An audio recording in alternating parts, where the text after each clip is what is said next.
여러분, 오늘 선택에 대한 말씀을 함께 나누겠습니다. 창세기 12장 10절 이후에 보면 하나님께서 드디어 아브라함을 강권적으로 부르시고 그가 하나님의 말씀을 따라서 가나안에 도착하게 되죠.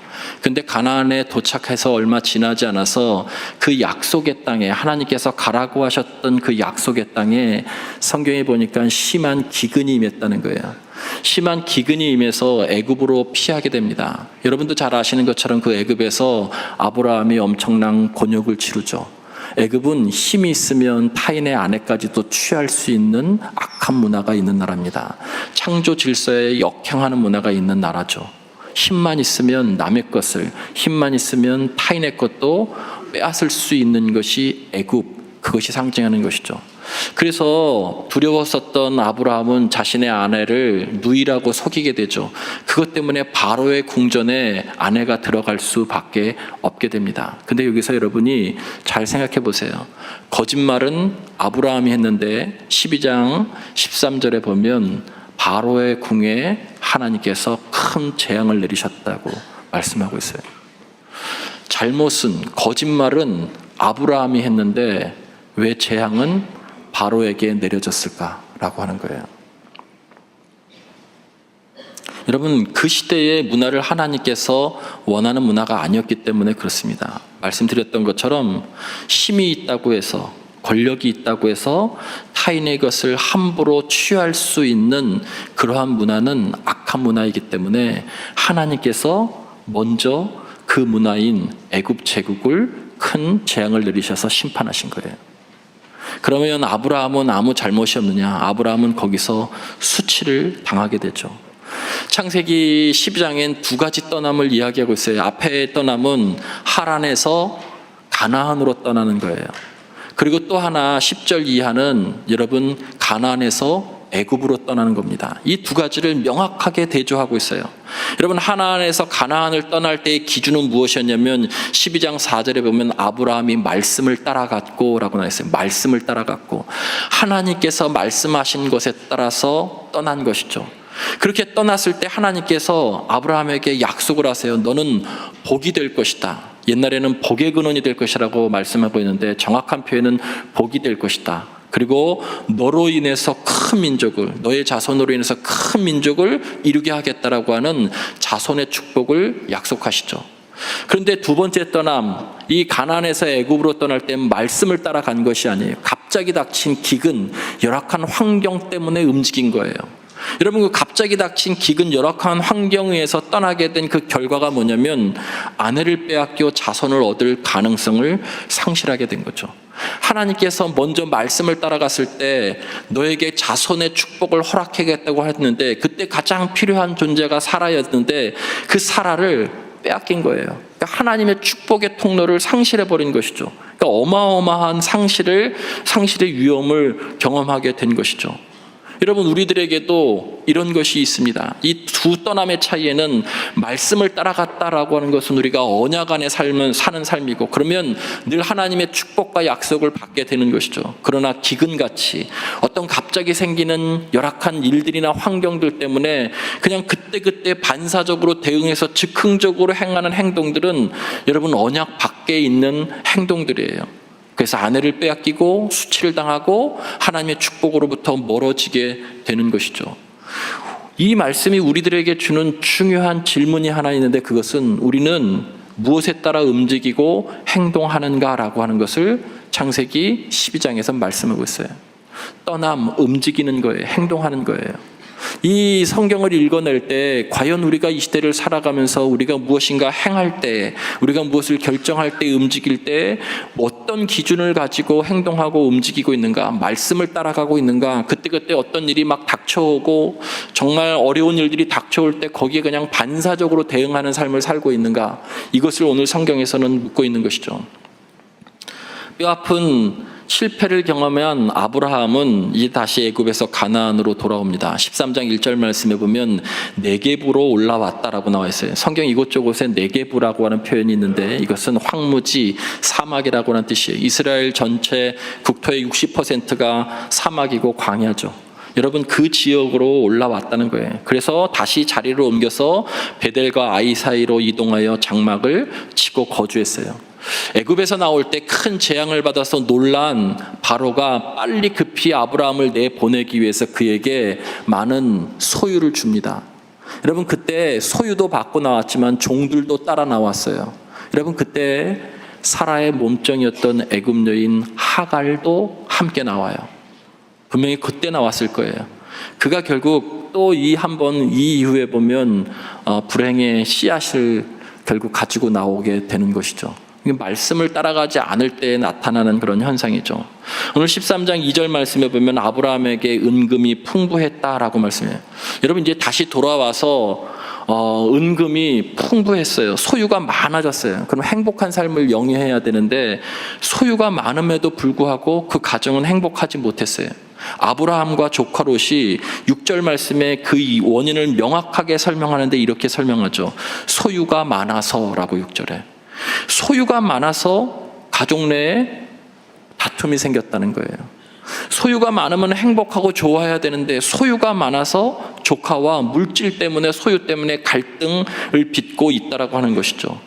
네게부 사막은 많고 양들이 먹어야 될 목초지는 제한적인 거예요. 그런데 소유와 사람은 점점 불어나죠. 그러니까 결국 아브라함의 목자와 롯의 목자가 서로 다투고 동거할 수 없게 되죠. 그래서 결국 둘은 헤어지게 됩니다. 자, 그런데 오늘 성경 말씀에서 정말 중요한 말씀은 7절 말씀이에요. 성경에 있으신 분들을 한번 합독해 보겠습니다. 7절 말씀. 자, 읽기 전에 6절과 8절 사이에는요, 이 소유가 많아서 아브라함과 조카 롯의 이 갈등이 있었더라, 다툼이 있었다는 것을 6절, 7절, 8절에 계속 설명하고 있어요. 그런데 그 중에서 뜬금없는 표현이 7절에 나옵니다. 자, 여러분 7절 한 목소리로 합독합니다. 시작.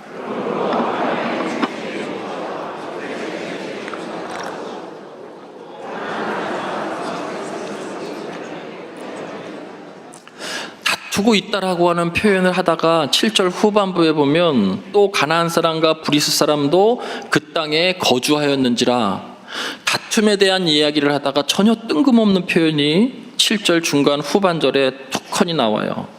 이게 무슨 의미일까? 이것은 성경이 무언가를 강조하고 있는 것이 분명합니다. 하나님은 아브라함에게 너는 복이 될 것이다 라고 하는 것은 너는 하나님의 복을 이 세상에 전하는 사람이 될 것이다라는 뜻이에요. 그렇게 큰 사명을 받은 아브라함이 소유 때문에 가족과 싸우고 있는 거예요. 그런데 그 이야기를 하면서 7절 후반절에 가나안 사람과 브리스 사람도 그 땅에 거주했다는 얘기는 결국 그것을 보고 있었다는 거예요. 하나님의 복덩어리, 하나님의 복을 전해야 될 사명을 받은 그 아브라함과 그 가족들이 다른 것도 아니고 소유 때문에 분쟁하고 다투는 것을 주변 사람들이 보았다는 겁니다. 여러분, 이걸 우리에게 적용하는 이런 것이죠. 우리는 하나님의 복덩어리죠. 신약으로 얘기하면 세상의 빛과 소금의 역할을 감당해야 될 그리스도인들인 거예요. 그런데 그리스도인들이 분열되고 다투고 있다는 거예요. 사람들이 보고 있다는 뜻입니다. 성경은 그것을 강조하기 위해서 가나안 사람과 브리스 사람도 그 땅에 거주하였다라고 말씀하고 있어요. 사람들이 여러분을 보고 있다는 거예요. 믿지 않는 사람들이 우리를 보고 있다는 거예요. 세상이 교회를 보고 있다는 거예요. 제 이야기가 아니고요, 하나님의 말씀이에요. 이걸 강조하기 위해서 7절 후반절에 이 표현을 넣은 거예요. 오늘 세상이 우리를 보고 있습니다. 여러분이 어떻게 해석하든 간에 이 안에는 분명한 메시지가 있어요. 가족 간에 사명을 받은 그 사람이 소유 때문에 형제와 다투고 있는, 가족 간에 다투고 있는 모습을 원래 그 땅에 있었던 가나안 백성들이 다 보고 있다는 거예요. 이것을 강조하는 이유는 이런 모습은 하나님이 결코 원하시지 않는 모습이다라고 하는 것을 이 7절 후반절은 우리들에게 말씀하고 있는 것이죠. 세상이 지금 우리를 보고 있어요. 세상이 한국 개신교회를 보고 있어요. 제 말씀이 아니고 하나님의 말씀입니다. 해석은 여러분이 이제 하세요. 여러분은 그리스도인의 빛과 소금의 역할을 감당하고 하나님의 복을 전해야 되는 그러한 복덩어리입니다. 우리를 보고 있다는 것이죠. 아브라함은 롯과 분쟁을 원치 않았기 때문에 헤어지기로 작정하고 롯에게 이주할 선택권을 주죠. 9절 말씀에 보면 네가 좌하면 내가 우할 것이고 네가 우하면 내가 좌할 것이다. 이때 롯이 선택권을 부여받고서 먼저 선택합니다. 10절 말씀에 보면 이에 롯이 눈을 들어 요단 지역을 바라본즉 소알까지 온 땅에 물이 넉넉하니 여호와께서 소돔과 고모라를 멸하시기 전이었으므로 여호와의 동산 같고 애굽 땅과 같았더라. 여러분, 롯이 눈을 들어서 선택한 그 땅은 창세기 19장 24절에 불과 유황불로 멸망받을 수밖에 없었던 소돔과 고모라 성을 선택한 거예요. 왜 거기가 그렇게 멸망받을 수밖에 없었느냐? 13장 13절 말씀에 보면 소돔 사람들은 여호와 앞에 악을 행하며 큰 죄인이었다는 거예요. 가나안의 그 음란한 문화, 동성애까지 이루어지는 가장 음란하고 퇴폐한 문화가 우상의 문화와 함께 가나안 땅 전역에 있었던 것이죠. 그런데 롯은 특별히 가장 극악한 그 소돔 사람들은 여호와 앞에서 악을 행하는 그 가나안 중에서도 가장 극악한 범죄를 하고 있는 그 지역을 눈을 들어서 선택한 거예요. 겉보기는 화려했지만 결국은 멸망을 기다리고 있는 곳이었죠. 12절 말씀에 롯은 그 지역의 도시들에 머무르며 그 장막을 옮겨 소돔까지 이르렀더라. 여러분, 이 자막으로 이 표현을 한번 잘 보시면 두 가지 동사가 여기 나오는데 머무르며라고 하는 것과 이르렀다라고 하는 거예요. 처음부터 소돔에 가지 않고요, 그 주위를 뱅뱅뱅뱅 돌다가 결국엔 마지막에 거기에 이르렀다는 거예요. 이게 죄에 빠지는 인간의 특성입니다. 가지 말아야 될 곳에 여러분 괜히 주위를 돌다가 결국에 그 안에 들어가서 눌러 앉게 되죠. 복 있는 사람은 악인의 길을 따르지 않고 죄인의 길에 서지 않고 오만한 자의 자리에 앉지 않는다고 하죠. 거기 동사가 3개 나오죠. 따르다, 따라가다가 그 자리에 서 있다가 마지막에 그 자리에 눌러 앉는 거예요. 발전적이죠. 여기도 마찬가지예요. 주변에 이렇게 머물다가 결국에 그 안에 들어가서 완전히 눌러 앉아서 그 문화에 동화되었던 모습이에요. 이것을 베드로후서 2장 8절에 명확하게 이렇게 설명합니다. 중요한 말씀이기 때문에 한 목소리로 합독합니다. 시작.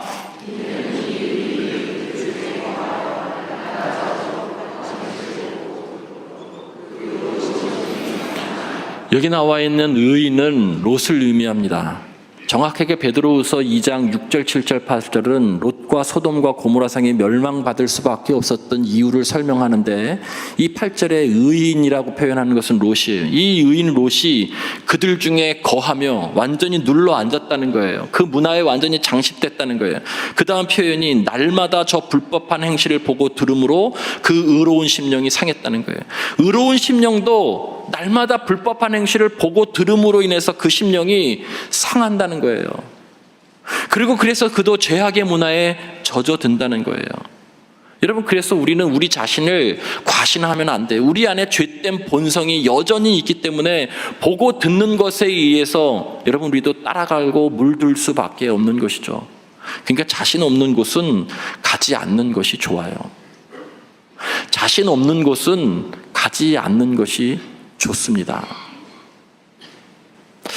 또 한 가지 이해되지 않는 이 10절 말씀에 이해되지 않는 부분이 한 가지 더 나옵니다. 이것도 대단히 중요한 말씀인데, 이것이 롯이 멸망받을 수밖에 없었던 소돔과 고모라를 선택한 기준이에요. 눈을 들어 바라보니까 그 소돔과 고모라 땅, 멸망받을 땅이 본인의 눈에 어떻게 보였냐면 여호와의 동산 같고 애굽 땅과 같았다는 거예요. 여러분, 어떻게 여호와의 동산과 애굽 땅이 어울릴 수 있겠어요? 여호와의 동산은 시편과 에스겔서에서도 말씀하고 있는 에덴 동산, 하나님께서 인간을 창조하시고 그곳에 풍성하게 누리게 하셨던 기쁨과 희락이 가득했던 것이, 내 강이 흐르고 금은보화가 있었고 마음껏 유실수를 먹을 수 있었던 그 에덴 동산, 기쁨이 넘쳤던 그 에덴 동산 같고, 거기서 끝났으면 좋았을 텐데 에덴 동산과 전혀 어울리지 않는 애굽 땅 같았다는 거예요. 여호와의 동산은, 이 동산의 주인은 하나님이에요. 애굽의 주인은 바로예요. 근데 그가 바라보고 선택한 기준이 여호와의 동산 같고 애굽 땅과 같았다라고 이렇게 설명하면서 그 소돔과 고모라를 선택했어요. 도대체 이게 무슨 뜻이에요? 어울리지 않는 이 두 장소를 함께 설명하고 있어요. 우리도 이런 실수를 많이 합니다. 신앙생활 하면서. 롯이 눈을 들어서 바라보고 선택했었을 때 소돔과 고모라가 여호와의 동산 같고 애굽 땅 같았다는 얘기는, 거기에 여호와의 동산이라고 쓰는 이유는 그것이 하나님께서 자신에게 보여주신 축복의 땅으로 생각했다는 거예요. 여러분, 욕망의 눈이 어두워지면 길이 보이지 않는 것처럼 욕망의 눈이 어두워지면 선택도 실패할 때가 많죠. 욕망의 눈으로 바라보고서 더 쉽게 얘기하면 그것이 하나님의 뜻이다, 하나님이 내게 주신 땅이다라고 하나님의 뜻과 하나님이 보여주신 것으로 포장하는 것이죠. 이런 선택, 결정, 요구 우리 많이 합니다. 자신의 욕망으로 선택하고서 하나님의 뜻으로 포장하는 거예요. 욕망으로 선택해내고 결정했는데 이것은 분명히 하나님의 뜻일 거야 라고 그렇게 생각하는 거예요. 그렇게 선택하고 생각했다라고 하는 것이 여호와의 동산 같고 애굽 땅 같았다는 거예요. 여러분, 우리의 기도에도 많이 나와요. 내가 다 결정해놓고, 내가 욕망으로 다 결정해놓고, 내가 욕망으로 다 선택해놓고, 그리고 그것이, 그 선택한 길이 하나님의 뜻이다라고 생각하고 싶은 거죠. 포장하는 거예요. 하나님이 내게 보여준 축복이라고 포장하는 거예요. 자신의 욕망의 성취를 하나님의 축복으로 위장하고 둔갑시키는 일을 지금 롯은 한 것이죠. 영의 눈이 어두워진 것이죠. 눈을 들어 선택한 것이. 여러분, 그곳은 죄악과 불의가 가득한 것이고 멸망의 무서운 심판이 기다리는 것이었다는 거예요. 잠시 잠깐 좋을 줄은 몰라도. 여러분, 그래서 선택이 정말 중요합니다. 오늘날로 표현하면 선택을 다른 표현으로 분별하는 것으로 이야기할 수 있어요. 세상의 기준이 언약의 기준보다 더 나을 수 없음을 여러분이 믿음으로 받아들이셔야 돼요. 욕망의 눈으로, 겉의 눈으로 겉보기엔 너무 화려하고 좋은 건 잠시 잠깐일 수 있어요. 아, 저기가 하나님께서 내게 주시려고 하는 곳이다라고 욕망의 눈으로 바라보면 그곳에 갔을 때 잠시 잠깐은 좋을 줄 몰라도, 여러분, 그 결과, 롯의 선택의 결과는 아주 참혹했어요. 불과 유황으로 그 소돔과 고모라는 멸망당했고요, 아내는 소금 기둥이 되었고요, 두 딸과 동침함으로 늘 하나님의 뜻에 거스리는 암몬과 모압의 조상들이 그 몸에서 나게 된 거예요. 선택의 실수 때문에, 욕망의 눈으로 선택했기 때문에. 반면에 아브라함의 선택은 어떻습니까? 여러분, 성경을 잘 읽어보면 롯의 선택했을 때와 아브라함이 선택할 때 표현이 전혀 달라요. 롯은 자신이 눈을 들어 바라봤어요. 그런데 아브라함은 하나님께서 보라고 하신 것을 봤어요. 너 눈을 들어 바라보라는 거예요. 너 눈을 들어 너 있는 곳에서 북쪽과 남쪽과 그리고 동쪽과 서쪽을 바라보라. 하나님이 보라고 한 것을 봤어요. 보라고 한 것을. 그리고 하나님이 약속하시죠. 내가 그렇게 본 땅, 그 모든 땅과 그곳에 거할 티끌 같은 자손을 너에게 주겠다고 약속하세요. 창세기 12장 4절에도 말씀을 따라갔었을 때에 너로 복이 되게 할 것이며 큰 민족을 이루겠다라고 하는 약속을 주셨던 것처럼, 하나님께서 보라고 하신 것을 보았을 때에, 하나님의 그 말씀에 순종했을 때 반드시 따라오는 것은 하나님께서 여러분을 종국에는 축복하시겠다고 하는 약속인 거예요. 근데 이 약속을 욕망의 눈이 어두워지면 못 보게 되는 것이죠. 그래서 멸망을 선택하게 되는 것입니다. 여러분, 그래서 말씀으로 세상을 볼 수 있는 것이 믿음이에요. 우리의 선택, 우리의 분별 기준이 말씀이어야 되는 이유가 바로 여기에 있습니다. 그때 가장 좋은 선택을 할 수 있습니다.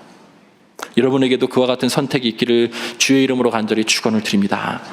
그런데 또 한 가지 선택이 있어요. 여러분 12장과 13장을 보면 아브라함의 삶을 보면 또 하나 가장 잘한 선택이 있어요. 그것이 12장 7절 말씀에 가나안에 도착하자마자 그는 제단을 쌓았다고 말씀해요.